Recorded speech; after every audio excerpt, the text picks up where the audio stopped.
একবার এসে দেখেন মনে হচ্ছে একদম শুনশান, একদম মানে কবরস্থান হয়ে গেছে। মার্কেট স্ট্রিটের ব্যবসাও একদম বসে পুরো গেছে। ব্যবসা শেষ, পুরো শেষ। দাদা, এই মার্কেট স্ট্রিটকে আমরা ভারতের মিনি বাংলাদেশ বলে জানি, মূলত বাংলাদেশিদের জন্য এখানকার ব্যবসা বাণিজ্যটা চলে। তো এখন কি পরিস্থিতি, বাংলাদেশে যে উত্তেজনার পরিস্থিতি তৈরি হয়েছে তার জন্য তো ট্যুরিস্ট ভিসাও বন্ধ, এই মেডিকেল ভিসাতে মানুষজন কি আদৌ আসছে, মানে এখানে যার ভিসা বাকি আছে তেই আসছে, যার ভিসা নেই ওরা ভিসা পাচ্ছে না। এর জন্য আবার হোটেল এখানে ম্যাক্সিমাম বিজনেস বাংলাদেশি, 190% বিজনেস বাংলাদেশির জন্য চলছে। আমরা হোটেলগুলো আছে, রেস্টুরেন্ট আছে, ক্যাব আছে। ও না আসলে তো মার্কো স্ট্রিট ফাঁকা। মার্কো স্ট্রিট তো মোস্ট এক্সপেন্সিভ জায়গা। এই যে পুরো এরিয়ার মধ্যে হোটেল আছে, মেন রেস্টুরেন্ট আর হোটেল। তারপরে আমরা ক্যাব ড্রাইভার, ক্যাবের জন্য সমস্যা তো হবেই হবে।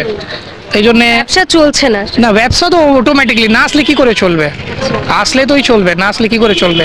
তারপরে কতগুলো এখানে বাস চলে বেনাপুল থেকে, আবার মার্কো স্ট্রিট যে চলে, পসিবলই নেই, না আসলে কি করে হবে? মানে বাংলাদেশিরা সেভাবে আসছে না। আসছে না মানে আসছেই না। যার ভিসা ছিল আগে মাসে সব ভিসা শেষ হয়ে গেছে। কিছু মেডিকেল দিচ্ছে, সেই মেডিকেল ভিসা নিয়ে আসছে, মেডিকেল ভিসাই বাস মেডিকেলই চলছে। তাও শুনলাম কি আর মেডিকেল ভিসাও দিবে না।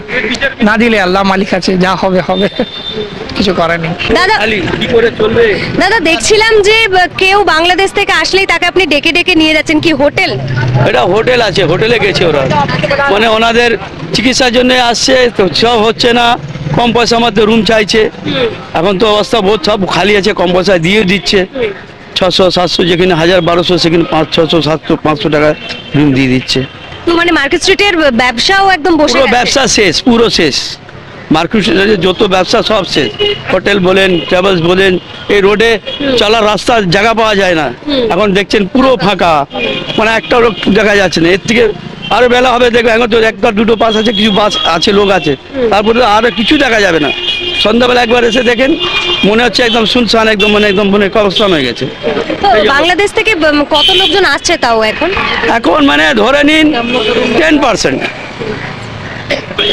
মানে 10% যদি আসছে তো আসছে, তাও নাই। তাও যে মানে ভিসাগুলো বাজা আছে, মানে এই তো লাস্ট ডিসেম্বর মনে হচ্ছে সব শেষ হয়ে যাবে। গিনা চুনা কিছু আছে। মানে এই পরিস্থিতি ঠিক না হলে আপনাদের খুব সমস্যা। সব খালি আমাদের নেই, আমাদের এই পুরো এরিয়া, পুরো মার্কেট, তবে পুরো এরিয়া এখানে নিয়ে বড় টোটাল এর মধ্যেই চলে, টোটাল ব্যবসা শেষ। মানে আপনারাও তাকিয়ে আছেন কবে? আমাদেরও আছে, আমাদের ফ্যামিলি, আমাদের কি হবে আমরা নিজেই চিন্তা করতে পারছি না। এখন কোনো রকম চলছে, আর যদি বই হয়ে যায় তবে আমরা সবার অবস্থা একদম মানে একজনের পেছনে কটা ফ্যামিলি থাকে আপনারা বুঝতে পারছেন। আমরা কি করব, আমাদের নিজে মানে মাথা কাজ করছে না।